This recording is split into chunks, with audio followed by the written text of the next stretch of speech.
நான் பாவ மன்னிப்பு கேட்டுக்கிறேன். இந்த திமுக 10 வருஷம் வேலை பண்ணதுக்காக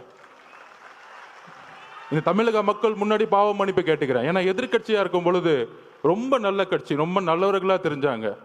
ஏன் நம்ம தலைவரை எலெக்ஷன் டே அன்னைக்கு கருப்பு சிவப்பு சைக்கிளோட வந்து உங்களுக்கு ஆதரவு கொடுக்குறேன்னு சொன்னாரு. உங்களுக்கெல்லாம் வந்து நன்றி உணர்வு இல்லை? என்ன நன்றி இருக்கு? அரசியல்ல ஒருத்தர் அழிக்கிறதுக்கு இவ்வளவு பெரிய குற்றச்சாட்டுகளா சொல்ல முடியும்?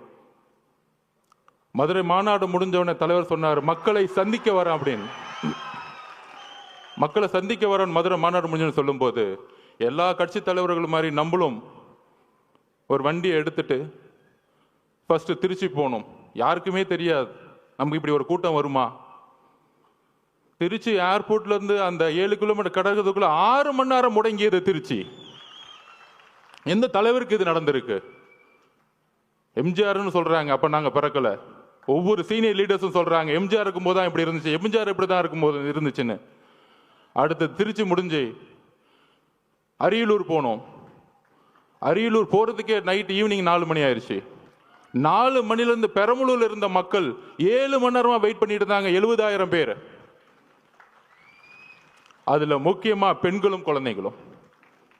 அப்ப எஸ்பி சொன்னார், சார் 1 மணி ஆயிடுச்சு சார், இப்ப வந்தா ஏதாச்சும் அசம்பாவிதம் ஆயிடும் போதுன்னு. துடிக்கிறார் தலைவர். நமக்காக 7 மணி நேரம் வெயிட் பண்றாங்களே, நம்ம போய் மூஞ்ச காமிச்சிட்டு வந்துருவோமே.